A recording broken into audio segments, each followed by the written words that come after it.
Good morning. My name is Regina, and I will be your conference operator today. At this time, I would like to welcome everyone to the Royal Caribbean Group Third Quarter 2023 and Business Update Earnings Call. All participants are in a listen-only mode. After the speaker presentation, there will be a question-and-answer session. To ask a question during this session, you'll need to press star 1 on your telephone keypad.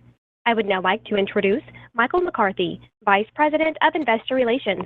Mr. McCarthy, the floor is yours. Good morning, everyone, and thank you for joining us today for our third quarter 2023 earnings call. Joining me here in Miami are Jason Liberty, our Chief Executive Officer, Naftali Holtz, our Chief Financial Officer, and Michael Bayley, President and CEO of Royal Caribbean International. Before we get started, I'd like to note that we will be making forward-looking statements during this call. These statements are based on management's current expectations and are subject to risks and uncertainties. A number of factors could cause actual results to differ materially from our current expectations. Please refer to our earnings release issued this morning, as well as our filings with the SEC for a description of these factors. We do not undertake to update any forward-looking statements as circumstances change. Also, we will be discussing certain non-GAAP financial measures which are adjusted as defined, and a reconciliation of all non-GAAP items can be found on our investor relations website and in our earnings release. Unless we state otherwise, all metrics are on a constant currency adjusted basis. Jason will begin the call by providing a strategic overview and update on the business. Naftali will follow with a recap of our third quarter and an update on our latest actions and on the current booking environment. We will then open the call for your questions. With that, I'm pleased to turn the call over to Jason. Thank you, Michael, and good morning, everyone. Before we begin today, I would like to first acknowledge the devastating events taking place in the Middle East. The horrific terrorist attacks on Israel over 2 weeks ago have no place in a civilized society. The scale and the barbarity of those attacks should shock us all and brings the situation in the Middle East to a very dangerous low. We are heartbroken at the loss of so many innocent lives then and in the war that continues this day. Our thoughts are with all who have been impacted, including many members of our own team.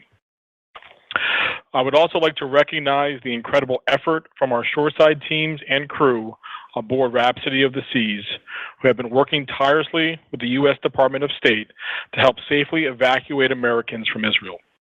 My heartfelt gratitude goes out to all involved. As it relates to the impact of these events on our business, about 1.5% of our capacity in the fourth quarter had planned to visit Israel. Most of the impacted deployment was quickly adjusted, including a few sailings that were home porting in Haifa. The evacuation services of Rhapsody of the Seas were provided pro bono to the U.S. government, and these costs are included in our financial forecasts. Combined with canceled and adjusted itineraries in the region for the remainder of the year, the impact amounts to about $0.05 in earnings per share. Now, moving on to the business, our teams have done an outstanding job delivering on another strong quarter as we delivered a yield improvement of close to 17% and beat the midpoint of our EPS guidance by 12%. This beat is further solidifying 2023 as a banner year and positioning us extremely well for 2024 and beyond. I want to thank the entire Royal Caribbean Group team whose enthusiasm and dedication enables us to deliver the very best vacation experiences responsibly while generating strong financial results. During the third quarter, all key itineraries exceeded our already elevated expectations as we delivered a record 2 million memorable vacations at exceptional guest satisfaction scores. As you can see on slide 3, we had record yields for the quarter, driven by new hardware, record pricing in the Caribbean and Europe, as well as onboard revenue rates that were up about 30%. While the performance of our Caribbean itineraries has been excellent throughout the year, we were particularly pleased with the double-digit yield growth achieved on our European itineraries in the third quarter. As we look to the full year, The strong performance in the third quarter and continued acceleration in the booking environment is positioning us well to deliver over 13% yield growth for the year and earnings per share that is twice our original guidance for the year. The unprecedented acceleration in demand and pricing for our leading brands, combined with stronger demand for onboard experiences, were certainly the main drivers of our outperformance.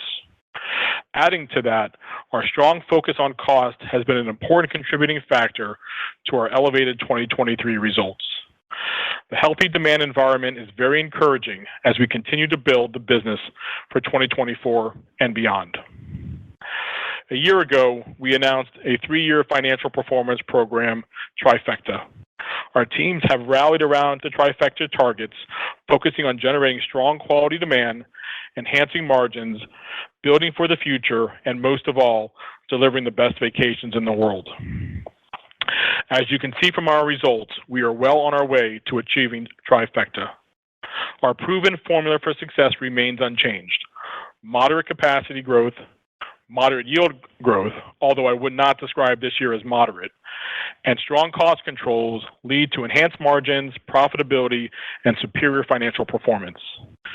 As I've said in the past, Trifecta creates the pathway back to what we internally describe as base camp. However, base camp is not our final destination, and our ambitions go well beyond it. As we think about 2024 for the Royal Caribbean Group from a consumer demand standpoint, we look to both macro trends and data points from the millions of daily customer interactions. On a macro level, some of the economic indicators continue to provide some conflicting signals. However, when we look closer at these trends and indicators related to our customers and their related behaviors and strong propensity to cruise, we see that many of these macro indicators are less relevant to our business. We have more than 130,000 guests sailing on our ships every day and millions more who book or engage with us throughout our commercial platforms. What we continue to see across all markets, brands, and products is an exceptionally engaged consumer that is looking to book their dream vacations with us. The positioning of our brands attract guests across broad demographics, psychographics, and at a median household income of at least $125,000. Our customers' sentiment is bolstered by strong labor markets, high wages, surplus savings, and elevated wealth levels. Even better for us is the fact that overall spend on experiences continue to grow and is currently up 25% compared to 2019, with twice the amount spent on goods. Cruising remains an exceptional value proposition with strong demographics and secular tailwinds, allowing us to outperform the broader leisure travel industry. Our goal is to further narrow the gap to land-based vacations as we attract even more satisfied customers to our vacation ecosystem. I believe that is why when people are raising concerns in other industries like hotel, airline, real estate, our commercial apparatus is firing on all cylinders with visits to our websites in the third quarter, doubling that of 2019. Our travel partners are also delivering meaningfully more bookings than 2019 levels and even beating our elevated expectations. Our brand's global appeal and nimble sourcing model allows us to attract the highest yielding guests and partially mitigate the impact from the stronger dollar. Now I'll focus on 2024, which is shaping up to be another incredible year for the Royal Caribbean Group. Our capacity is growing by 8%, and our deployment across markets is relatively consistent with 2023, with slightly more Caribbean, slightly less Europe, and a return to China for the first time in 4 years. Demand for 2024 has continued to accelerate, with bookings consistently outpacing 2019 levels by a wide margin. This has resulted in a booked position that is ahead of all prior years at higher rates, further positioning us for another year of strong yield and earnings growth. While still early, we anticipate making significant progress towards our Trifecta goals in 2024, and based on current fuel, FX, and interest rates, we anticipate earnings that will start with at least a $9 handle. Our operating platform is larger and stronger than it has ever been, with the best brands, the most innovative fleet and destinations, and the best people. Each of our brands is the leader within their category. Royal Caribbean International dominates the contemporary market. Celebrity Cruises has redefined the premium travel space, and no one delivers ultra luxury and expedition at sea like Silversea. By combining their unique strengths, we have created an attractive vacation ecosystem in which the sum is greater than the parts. Essentially, we are turning our delivery of a vacation of a lifetime into a lifetime of vacations. We will continue to ensure that each brand has what it needs to continue doing what it does best while leveraging our enhanced commercial capabilities to capture and keep customers in our ecosystem, from young families to empty nesters, as they seek to return to us time and time again for the best vacation experiences. Our innovative new ships and onboard experiences allow us to continue to differentiate our offerings as well as deliver superior yields and margins. In August, we welcomed Silver Nova, the first of the new Evolution class for our Silversea brand. In the next few weeks, Celebrity Cruises will take delivery of Celebrity Ascent, and Royal Caribbean International will take delivery of the game-changing Icon of the Seas later this quarter, with revenue sailings beginning at the end of January. In 2024, we plan to take delivery of Utopia of the Seas for Royal Caribbean International and Silver Ray for Silversea.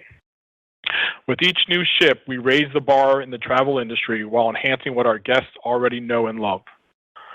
Also debuting in January 2024, just in time for the arrival of Icon of the Seas, is Hideaway Beach. Hideaway Beach is our newest adult-only ultimate beachfront paradise at Perfect Day at Coco Cay. Pre-cruise sales for Hideaway Beach and premium offerings are exceeding our expectations. We are further enhancing our commerce capabilities to optimize our distribution channels, build even more customer loyalty, and lower our acquisition costs. We have seen a significant increase in new-to-brand and new-to-cruise customers this year. In fact, in the third quarter, approximately two-thirds of our guests were new to cruise or new to brand, all while also doubling the repeat booking rate, indicating strong loyalty and satisfaction. We've continued to remove friction and make it easier than ever for guests to pre-book their activities, with about a third of those purchases now coming through the mobile app. In the third quarter, about 70% of guests made pre-cruise purchases at much higher APDs than in prior years. In the third quarter, customers who purchased onboard experiences before their cruise spent 2.5 times more than those who only bought once on board. As we look into 2024, we have booked over double the amount of pre-cruise revenue compared to this year, with more guests engaging before their cruise and at higher prices. We will continue to excel in the core and drive business excellence in order to increase yield and capture efficiencies across our platform. I said it before, but it's worth mentioning again. Our formula for success remains unchanged. Moderate capacity growth, moderate yield growth, and strong cost controls will lead to enhanced margins, profitability, and superior financial performance. Our sustainability ambitions help inform our strategic and financial decisions on a daily basis, ensuring that we always act responsibly while achieving our long-term profitability goals. We are making progress on our Sea the Future commitments to sustain the planet, energize communities, and accelerate innovation. We are also progressing towards a double-digit reduction in carbon intensity versus 2019 by 2025, and are exploring multiple options for low-carbon-based solutions for our existing fleet, while we design the fleet of the future with flexibility in mind. This past quarter, we concluded a 12-week biofuel trial program in Europe, a first in the industry to cover multiple fuel types in multiple operating areas. The trials resulted in a 20% carbon reduction, while also helping to better understand supply chain dynamics. The decision that we are making now will help position us to deliver a net zero ship by 2035 and achieve our climate strategy of destination net zero. Our business is performing exceptionally well, and we are making significant progress towards achieving trifecta goals. The future of the Royal Caribbean Group is bright. With our strong platform and proven strategies, we are creating a lifetime of vacation experiences for our customers while also delivering long-term shareholder value that allows us to reach new financial records. With that, I will turn it over to Naftali. Naf? Thank you, Jason, and good morning, everyone. Let me start with third quarter results. Our teams delivered another strong performance with adjusted earnings per share of $3.85, 12% higher than the midpoint of our July guidance.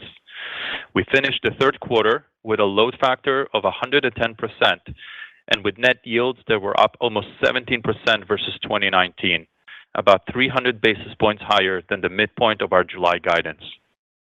Overall, about 50% of the better-than-expected yield performance was driven by European itineraries, with the remainder mainly driven by Caribbean and Alaska. Rates were up approximately 18% in the third quarter compared to 19, and onboard APDs have been consistently higher even as load factors return to historical levels. NCC, excluding fuel, increased 10.3% compared to the third quarter of 2019, 100 basis points lower than our July guidance. Lower operating costs, as well as favorable timing, contributed to the better-than-expected costs. Our teams continue to deliver strong top-line growth while maintaining focus on costs to expand our margin. We delivered an EBITDA margin of nearly 42% in the third quarter, on par with 2019 levels. Over 100% of the revenue outperformance during the quarter dropped to the bottom line, leading to higher adjusted EBITDA and earnings versus expectations. We continue to see strong demand and pricing for both 2023 and 2024 sailings. This has resulted in higher than expected load factors and record yields in the third quarter, along with a record booked position on a forward-looking basis. Now that we are in the fourth quarter, many of our ships have transitioned from their summer to their winter itineraries. In the fourth quarter, about 55% of our capacity will be in the Caribbean, 11% in Europe, and about 13% in the Asia-Pacific region. The remaining capacity is spread across a number of other itineraries, including repositionings, South America, and expedition cruises. Now, let's turn to slide 6 to talk about our guidance for the full year 2023. We now expect net yield growth of 12.9 to 13.4% for the full year, 140 basis points increase from the midpoint of our prior guidance. Net cruise costs, excluding fuel, are expected to be up 7 to 7.5% for the full year as compared to 2019. Our cost outlook has not changed from our July guidance. We do, however, have slightly fewer APCDs due to the canceled sailings that included Israel, impacting NCCX by approximately 30 basis points. Our cost outlook reflects the continued benefit from all the actions we have taken over the last several years to support enhanced margins. We continue to expect record adjusted EBITDA per APCD for the year and an EBITDA margin that is back to our previous record in 2019. So, in summary, we expect adjusted earnings per share of $6.58 to $6.63, and it includes approximately 21 cents negative impact from FX and fuel rates, as well as sailings that included Israel. Now, turning to slide 7, I will discuss our fourth quarter guidance. Fourth quarter yields are expected to be up approximately 16.2 to 16.7%, driven by our incredible new hardware and a significant increase in rates, both ticket and shipboard, for like ships. This range also includes about 200 basis points negative impact from the elimination of the reporting lag related to Silversea. NCC, excluding fuel, is expected to be up 3.9% to 4.4%, including 60 basis points impact from sailings that included Israel related to reduced APCDs. As for adjusted earnings per share, we expect a range of $1.05 to $1.10 for the fourth quarter. This also includes 18 cents negative impact from FX and fuel rates, as well as sailings that included Israel. Now I will share insights for 2024, which, while still early, is shaping up to be another exciting year for the company. 2024 capacity is expected to be up 8% as we introduce Icon, Utopia, and Silver Ray, and benefit from a full year of Ascent and Silver Nova. Capacity growth is most pronounced in the first and the third quarters due to the timing of new ship deliveries and timing of dry docks. Our Caribbean capacity is growing about 13% in 2024 and will represent about 55% of overall deployment. We are adding a full year of Icon of the Seas and about 7 months of short Caribbean sailings on Utopia. We also expect to increase the number of guests experiencing Perfect Day at Coco Cay with the addition of Hideaway Beach. As a result, we expect a total of 3 million guests will experience Perfect Day in 2024, up from 2.5 million this year. European itineraries will account for 15% of our capacity in 2024. Alaska will account for about 6%, and Asia-Pacific itineraries will account for 10%, marking our return to China with Spectrum of the Seas in Q2 of next year. Capacity for itineraries that visit Israel account for less than 1.5% in 2024. As Jason mentioned, both our booked load factors and APDs are higher than all previous years. This is despite having more short Caribbean itineraries and China, which typically book closer in. There are a few factors that are expected to influence the cadence of our yield growth throughout 2024. In addition to the typical variability driven by the timing of new ship deliveries, the return to normal load factors in the first half of the year will bolster our year-over-year yield growth in comparison to the back half. The first quarter will also benefit from the annualization of pricing power that accelerated during Wave this year. Now, moving to costs. Our focus remains to control costs as we seek to grow our revenue and margins.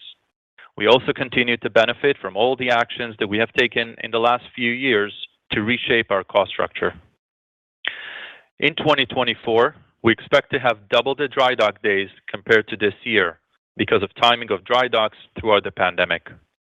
In addition, we are launching Hideaway Beach at Perfect Day at Coco Cay that, while it is accretive to margin, has no APCDs associated with it, further impacting cost comparisons.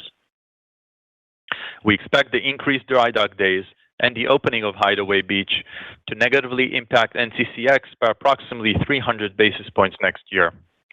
Outside of that, we expect costs to increase very low single digits, consistent with our proven formula. We will provide more details on the financial impact of these items during our fourth quarter earnings call.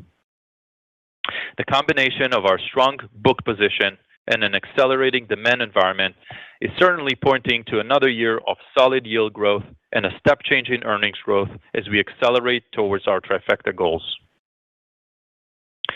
Turning to our balance sheet, we ended the quarter with $3.3 billion in liquidity. Strengthening the balance sheet continues to be a top priority. Better than expected cash flow generation and our disciplined capital allocation has allowed us to accelerate reduction in leverage and debt levels with the goal of achieving investment-grade balance sheet metrics.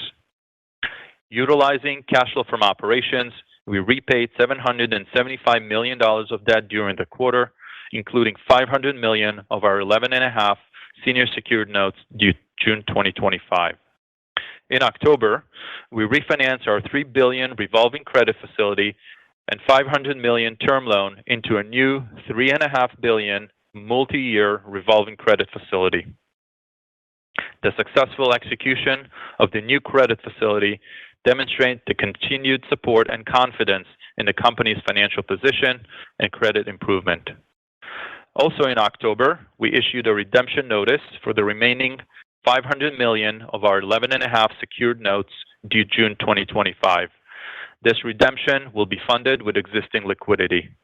With that, we expect to pay off over $3.5 billion of debt and reduce leverage to mid-4 times by the end of the year.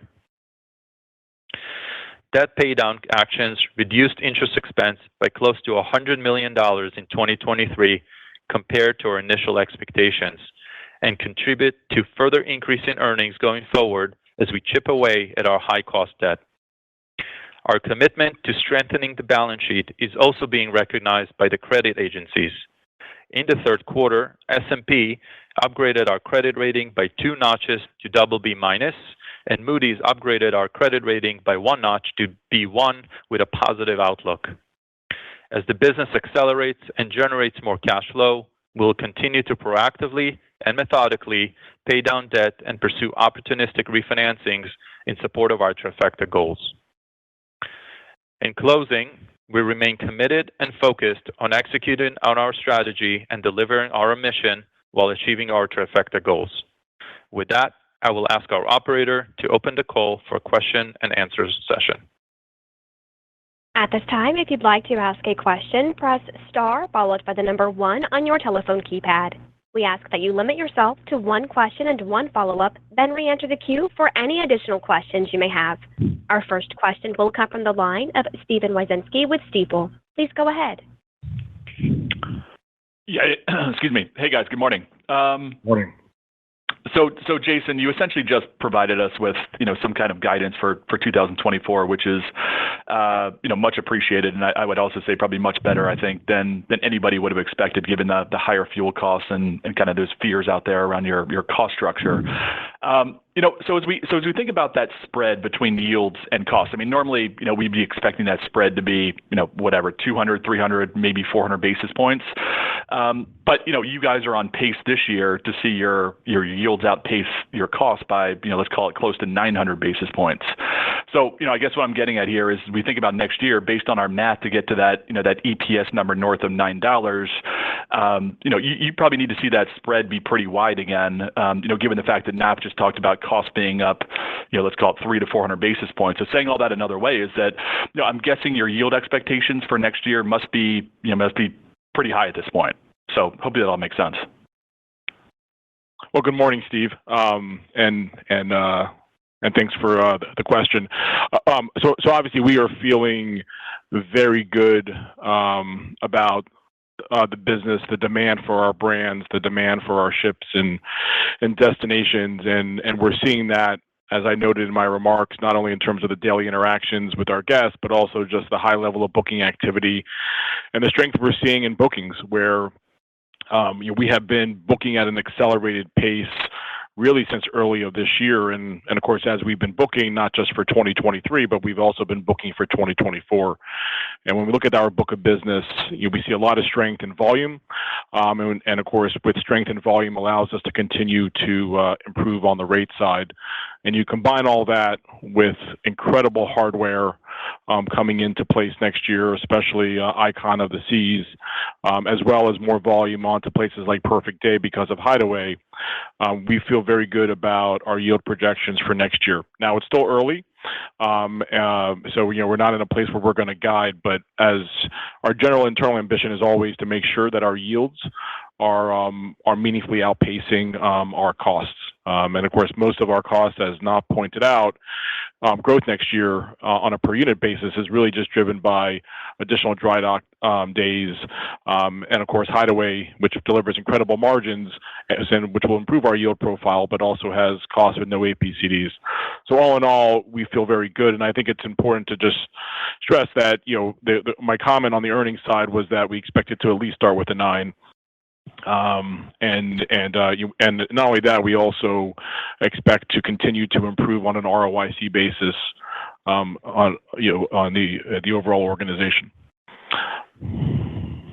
Great, that's great color. Thanks for that, Jason. And then again, as we kind of think about as we kind of think about next year, clearly there's a lot of disruption going on with Israel right now, and I think Naf talked about that's less than or you talked about that's less than 1.5% of capacity for next year. But as we think about the rest of the Med, just maybe how you guys are thinking about customer demand for the rest of Europe next year. And obviously it's probably a little bit too early to really understand that, but do you expect to see some kind of pullback, whether it's Eastern Med, Western Med, or a combination of both, or have you pretty much kind of moved your ships and your capacity around enough where you don't think there really will be much pushback from your customer base? Well, next year we'll have a little bit less capacity in Europe. About half of our guests for European sailings come from the U.S. and the other half come from around the world. we've commented on the 1.5%, and we'll continue to look at that. I think we need to remember we have a pretty nimble sourcing platform. If we're worried about that risk, I do think it's a little bit too early in all of this to have any kind of outlook on what we're seeing or our expectations for Europe next year. But our commentary around the strength and the acceleration in demand is not just about one market. It's really about all of our markets. It's not just about one product. It's really about all of our products. Obviously, if these horrific situation continues to occur, that could potentially weigh on a consumer psyche, but that's not something that we're seeing at this point in time. And historically, when we see that, we typically just see our guests shift in terms of where they want to go. And of course, the vast majority of our capacity in 2024 is going to be in North America. And sorry, Jason, one more. Just to be 100% clear, your cost guidance for the remainder of this year is unchanged from an APCD. I mean, essentially all that's happening here is just the APCDs are dropping. That's correct. That's right. Okay. Thank you guys very much. Thanks, Steve. Your next question comes from the line of Robin Farley with UBS. Please go ahead. Great, thank you. My two questions are actually on the same two topics. One is just circling back to changes with, I know you mentioned it's only that 1.5% that touches on. I think there are some out there where it's a tiny bit. It's still obviously just single digit for all the major companies. But are you seeing any ships where, not necessarily your ships, but other ships moving into your markets? I know if it's just a port of call getting dropped, you wouldn't have to redo an itinerary. But if there are ships moving in where you have existing supply that you're seeing, any kind of impact, or would you say that you're still continuing to see demand for Europe next year at the same levels, kind of regardless of what's going on with other ship moves? Yeah, I would probably just start off, Robin, with how you started that off, which is, at least from what we can tell, this is pretty low single-digit percent of capacity of not just us, but also our competitors. Some have a little bit more than we do. And I think a shift of that magnitude is pretty immaterial. So if a ship is moving it further, maybe into the Eastern Med in terms of heading west, or is heading into the Western Mediterranean, or there's some change in that's being modified in the deployment, it's a pretty immaterial shift for the broader industry. And I think for us, just our commentary about first to cruise, first to brand, the power we're getting out of our ecosystem and our loyalty base, that's not, we are actually much more focused on how do we close the gap to land-based vacation than we think that things like small shifts like this would impact our business. Okay, great. Thank you. And then just on the expense piece for next year, and it was very helpful. Thank you for sort of breaking out the, I don't know if there's any further breakout of the dry dock and what that piece is of the 300 basis points, just because in some ways the timing of that is sort of a non-recurring kind of increase. So I don't know if there's any more breakdown on the 300 bips. And then if there's any way to sort of help quantify, I know you're not giving full year yield guidance, but to whatever degree there's some bips there of expense from Hideaway, what you would expect the offsetting, I would think you would clearly be more than offsetting that. So just to sort of help investors think about what's really ongoing here, which is, I guess, probably closer to the 100 bip range. So thanks. Hey, Robin, it's Naftali. So just on the cost, so as I mentioned, roughly 300 basis points related to dry docks and Hideaway. The vast majority, so think about like 80% of it is the dry docks, and the remainder is really about Hideaway Beach. It's a nice way to ask it again, but I'll just say what Jason said. We're very excited about next year. Our formula. We always strive to drive and grow yields more than cost, and that's what we're intending to do next year. Okay, great. Thank you very much. Thanks. Hey, Robin, I have to jump in for a second. It's Michael. Just to update you on Hideaway, because I was there last weekend, and I have to tell you, we are incredibly impressed. It's a spectacular new destination for Royal Caribbean, and we opened for sale for this one product about 3 weeks ago, and it's going gangbusters. I mean, we're delighted with the product. It's going to be really a game changer, and the demand has been exceptional. We've already started pushing up the pricing for that experience. So, and of course, all of that comes online with Icon of the Seas, which is by far the best-selling product we've ever launched in the history of our business, and it continues to perform at an exceptionally high level. So the combo of Icon with Hideaway is really, for us, exceptionally exciting. And then, of course, we've got Utopia going straight into the shorts market, 2 Perfect Day in the summer, and that, again, is already selling at record rates and record volume. So we're kind of pretty switched on about what's happening in the next year in 24. Great. Thank you. Your next question will come from the line of Brandt Montour with Barclays. Please go ahead. Hey, good morning, everybody. Thanks for taking my question, and congratulations on a strong report. I think I'll take a shot at the second part of the 2024 cost comments from you, Nath. I think when we think about very low single digits, that's pretty cut and dry, and we all know your history of what you were doing pre-COVID on the cost line. When we think about what is in there, though, right? There's China, and then there's Icon. I would think Icon is going to push it down, right, because of all the APCs that come along with Icon. But China, I would expect to have a rollout of more sort of cost base over there. How should we sort of think about those two factors when we try and model very low single digits? Yeah, I just think that there's other things too, right? First of all, Icon actually is there's a lot of venues on it. So yes, there's a lot of APCDs, but we also offer a lot of experiences on board.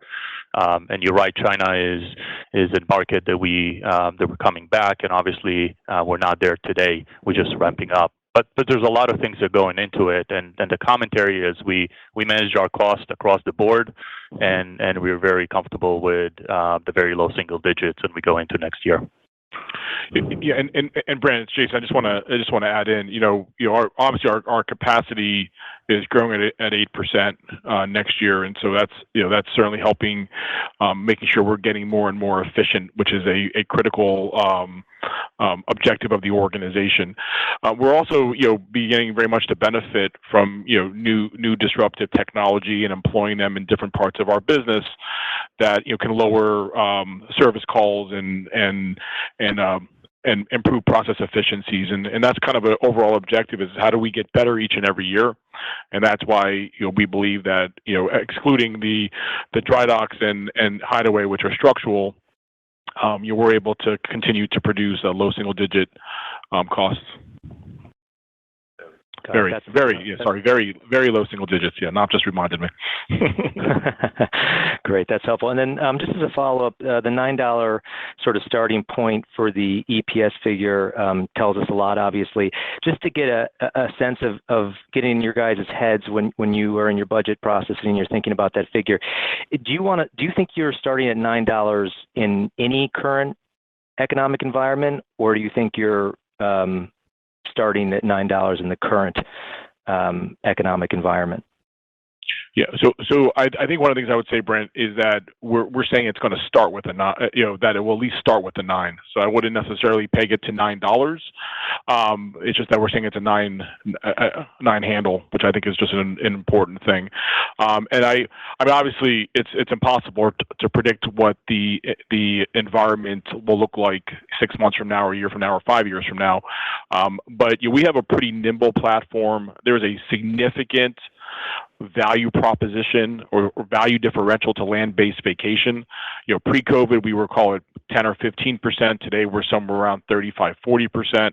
So there's a lot of value for the consumer to get if there are changes in the operating theaters that we're in.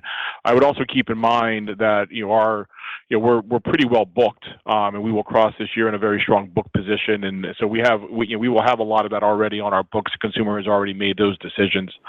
But I will say, which I think is an important thing when we look at the consumer, is as we're here on the call, we have thousands of people making bookings for experiences that are at least 6 to 8 months from today. They're making bookings into 2025. They're even making bookings into 2026. So our visibility in terms of how the consumer is looking at things going forward, at least on a vacation experience on our incredible brands, is pretty good based off of where the consumer is standing today. Excellent. Thanks all. Sure. Your next question comes from the line of Vince Ciepiel with Cleveland Research. Please go ahead. Great, thanks. Big picture question. Curious your perspective on the supply-demand kind of dynamic in this industry over the next few years, what you're seeing in the order book, and then on the demand side, it seems like you and some peers as well are really seeing strong performance out of the new to cruise. So what that could mean for the trajectory of demand growth in years ahead as well. Hey Vince, hope all is well. So on the order book side, at least what we can see kind of 5 years out here is the industry is going to grow on a gross basis around 4%. It could potentially be a little bit lighter than that if there's going to be some potential more exits over time. That's not a number that can really be changed at this point in time, and we really haven't seen a lot of new orders come on the books as of late. So I think we have a pretty good view on the supply side. I think when we think about on the demand side, I don't think it's just new to cruise. I mean, new to cruise has been very strong. Us being indexed more into the short brings in a lot more new to cruise. But I also think the point about new to brand, I think has really significantly grown coming here out of COVID, which we think is another strength. And then I think our point about how focused we are about getting more reps out of our guests, through loyalty, through having a recognition of our kind of family of brands, we think is also really strong. And the last point I'll make is, I know we focus these conversations on the industry, but I really think we need to more and more focus the conversation on land or just overall vacation experiences. The cruise industry is a sliver of overall vacation and travel and leisure. A 1% shift towards cruise is worth, I think it's like 10 or 11 Oasis class ships. So we're focused on how do we continue to be more competitive with land, and we're seeing that with the younger generations who really look at us very much similar to how they would look to go to Orlando or Vegas or skiing, etc. And if we can close that gap, if we can close half of that gap and get back to where we were, that's also worth probably about 10 Oasis class ships. So we're heavily focused on trying to do that.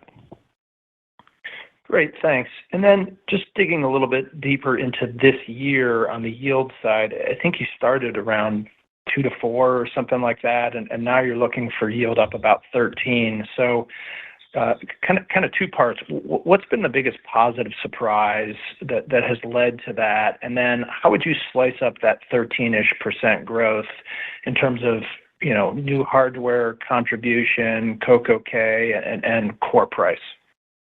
Well, you're really seeing, kind of across the board, right? Onboard spend is meaningfully higher than we expected. Demand for our new ships is certainly there, but of course that would have been in our original guidance for the year. Our expectations on that, and then like for like is up significantly. So it's not one thing. I think there's been really starting in the wave of this year. Demand for our brands has been at an exceptional level. Demand for ships going to places like Perfect Day have been at exceptional levels, and has put us in a position to be able to continue to increase the rate, bringing us closer to that value gap that's out there versus land-based vacation. Now, I think keep in mind, cruise kind of lagged everybody else coming back from COVID, and so I think we're also benefiting from that. Great, thanks. Your next question will come from the line of Dan Politzer with Wells Fargo. Please go ahead. Hey, good morning, everyone. I was wondering if you could talk maybe a little bit about pricing trends, and maybe the difference between contemporary and luxury brands and what you're seeing. And, similarly, as we think about Europe and next year, I know it's only 15% of your capacity, but you're coming off a pretty strong year. Obviously, that skews a little bit more luxury. And then as we think about, consumer willingness to book a European or Mediterranean cruise, any kind of thoughts as we should think about 2024 as it relates to those kind of two subsegments?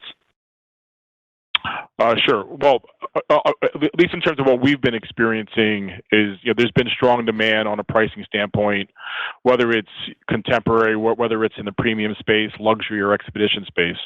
I think there's been I would say, more elevated demand that we have seen, especially for Royal and ships, especially going to Perfect Day, has been at an elevated level. But the yield improvement that you've seen through the course of this year, which is significant, has really been across all of our brands. And I'd also add that our load factor expectations also rose through the course of this year. We returned to normal load factors much earlier than we had anticipated for that. You are right that on the European side, it does skew a little bit more on the premium and luxury side of things. But I think overall, at least what we have seen demand pattern wise, that continues to be very strong. And we typically, as we start to get towards the end of this year and early January is when we start to really see the elevation in European bookings as it gets into that 6 to 8 month booking window, which is what we have historically seen. Got it. And I'll just add something that, also across the markets, what we've seen this year is pretty strong demand. Caribbean, as we said, has been strong all along, but we were very, very pleased with the summer season in Europe, right, with double-digit yield growth. Got it. And then, pivoting to China a bit, I know you don't have full capacity, having returned that yet there relative to 2019. But as you think about, the Baltic capacity coming off, Eastern Med, is there a willingness or maybe incentive at this point to shift more of your capacity to China? And maybe can you just give an update on demand trends there? Hey, Dan, it's Michael. We have a China product Spectrum sailing out of Shanghai in April of next year, and so far the bookings, both volume and rate, are very good, much better than our 19 performance, which of course was a record for the brand. So we're feeling quite optimistic about the China product. I'm not sure there's any need to shift any capacity at this point from the Baltic or from the Eastern Med. So I think we're in a good position with our China product. We'll be one of the first brands operating, Western brands operating in China. And the indications are very positive. So we'll see how it goes for next year. Got it. Thank you. Your next question will come from the line of Matthew Boss with J.P. Morgan. Please go ahead. Great, thanks, and congrats on another nice quarter.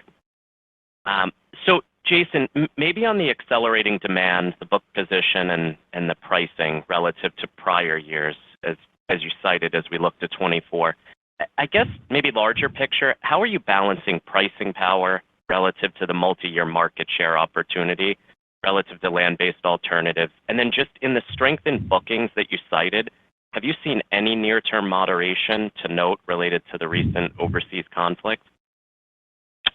Yeah, sure. So, we feel, of course, they're always getting better, that we have the best kind of yield management systems and the best revenue managers in the world, and so they are very much looking at volume versus price, and we have significantly automated that using AI and so forth to be able to make sure that we have an understanding on the elasticity and the behaviors of the consumer minute by minute. And so what we do try to do is obviously continue to increase price and then build volumes. And historically, there's been questions about on the book position, you plan on be at the same level when you turn the year as previous years.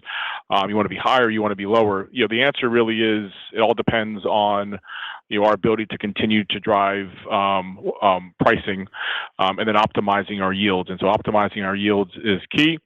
And of course, in these yield management tools, we're also very focused on what we're seeing in behavior on the land-based vacation side. Going on the European side, I think we're just coming out of the Europe season. We're beginning to book for next year. Trends continue to be very strong, but it is early in the European season for us to start calling out that there's no impact from Israel. It's not something that we're seeing today, and of course we don't know how long this war conflict is going to go on for, which could very much inform where the consumer wants to go next year. I think what's important is what we're getting is a very sticky consumer who wants to be sailing with us, staying within our ecosystem. And so sometimes it's not a question of where they're going to go. Well, it could be a question of where they're going to go, but they're going to go somewhere with us, and that's what we're focused on making sure they're doing. Great. And then maybe just to follow up, Naftali, on the EBITDA margin profile, as we think multi-year, and just looking back to prior peak levels, how would you size up where we stand today relative to the trifecta plan, which I think calls for low 30s, just maybe as we think about the puts and takes as you see it today? Yeah. So I think I said it in my prepared remarks, but our goal, first of all, is to obviously increase the profitability as we continue to grow the business. But this year, we will be back basically to our margin that we had in 2019, which was a record year.